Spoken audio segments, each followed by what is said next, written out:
ഭീകരർക്കെതിരെ ജമ്മുകാശ്മീരിൽ ഓപ്പറേഷൻ ഷെരുവാലി ദൗത്യം തുടരുകയാണ്. രജൌരിയിൽ വൻ സേനയെ വിന്യസിച്ചു കഴിഞ്ഞു. മേഖലയിൽ 3 ഭീകരരുടെ സാന്നിധ്യമുണ്ടെന്നാണ് സൈന്യം മനസ്സിലാക്കുന്നത്. അത് അവരെ കണ്ടെത്താനുള്ള ശ്രമത്തിലാണ്. അർജുൻ പീതാംബരൻ ഈ വാർത്തയുടെ അപ്ഡേറ്റുമായി ഡൽഹിയിൽ നിന്ന്. Arjun, good morning.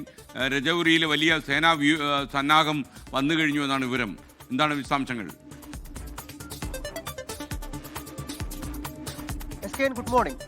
ഈ രജൌരിയിലെ ഗംഭീർ മുഖ്ലാൻ എന്ന് പറയുന്ന പ്രദേശത്തുള്ള വനമേഖലയിലാണ് 3 ഭീകരരുടെ സാന്നിധ്യം ഇന്നലെ തന്നെ സേന, അത് ജമ്മു കാശ്മീർ പോലീസും അതുപോലെ തന്നെ CRPF സംഘവുമാണ് ഇവർ കണ്ടെത്തിയത്. അതിന് പിന്നാലെ ഇന്നലെ ഏറ്റുമുട്ടൽ ആരംഭിച്ചിരുന്നു. ഇന്നലെ രാത്രി ഏറെ വൈകിയും ഈ ഒരു ഏറ്റുമുട്ടൽ തുടരുന്നിരുന്നു എന്നുള്ള കാര്യമാണ് സേനയുടെ ഭാഗത്തു നിന്നും നമുക്ക് ലഭിക്കുന്ന വിവരം. പക്ഷേ ഇന്നലെ രാത്രി ഇരുട്ടിനെ മറയാക്കിക്കൊണ്ട് ഈ പറയുന്ന വനമേഖലയുടെ ഉൾവനത്തിലേക്ക് ഭീകരർ ഉൾവലിഞ്ഞു പോയി. അതുകൊണ്ട് ഇവരെ കണ്ടെത്താൻ വേണ്ടിയിട്ടുള്ള ശ്രമമാണ് ഇപ്പോൾ ഇന്ന് രാവിലെ പുനരാരംഭിച്ചിരിക്കുന്നത് എന്നുള്ളൊരു വിവരമാണ് സേനാ വൃത്തങ്ങൾ ഇപ്പോൾ നൽകിയിരിക്കുന്നത്. അതുകൊണ്ട് തന്നെ രജൌരിക്ക് പുറത്തു നിന്നുള്ള കൂടുതൽ സേനാ വിന്യാസങ്ങൾ ഇപ്പോൾ ഈ പ്രദേശത്തേക്ക്, ഗംഭീർ മുഖ്ലാൻ പ്രദേശത്തേക്ക് വന്നിട്ടുണ്ട്. ഗംഭീർ മുഖ്ലാൻ മുഴുവനായിട്ടും സേനാ വലയത്തിൽ തന്നെയാണ്. കൂടുതൽ സന്നാഹങ്ങൾ എത്തിച്ചുകൊണ്ട് അവിടെ വലിയ തോതിലുള്ള തിരച്ചിൽ ദൗത്യമാണ് നടന്നുകൊണ്ടിരിക്കുന്നത്. ഉൾവനത്തിലേക്ക് ഈ ഭീകരർ ഉൾവലിഞ്ഞു കഴിഞ്ഞാൽ അവരെ കണ്ടെത്തുക എന്ന് പറയുന്നത് ഏറെ പ്രയാസമായിട്ടുള്ള കാര്യമാണ്. ഒരു പക്ഷേ 1, 2, 3 ദിവസം എടുത്ത് തിരച്ചിൽ നടത്തിയാൽ മാത്രമായിരിക്കും വീണ്ടും ഒരു കോണ്ടാക്ട് എസ്റ്റാബ്ലിഷ് ചെയ്യാനായിട്ട്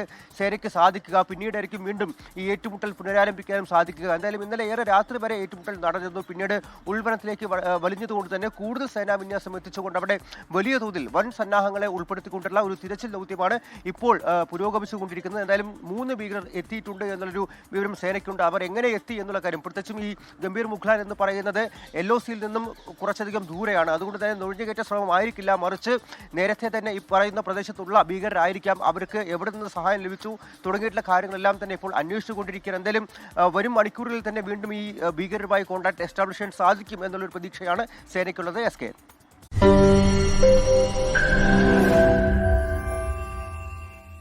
ലോകത്തെവിടെയായാലും ഏത് സമയത്തും 24 വാർത്തകളും ഓഗ്മെന്റഡ് റിയാലിറ്റി പാക്കേജുകളും എക്സ്പ്ലെയിനറുകളും വിശദമായി കാണാൻ ഞങ്ങളുടെ YouTube ചാനൽ നിങ്ങൾക്ക് സബ്സ്ക്രൈബ് ചെയ്യാം.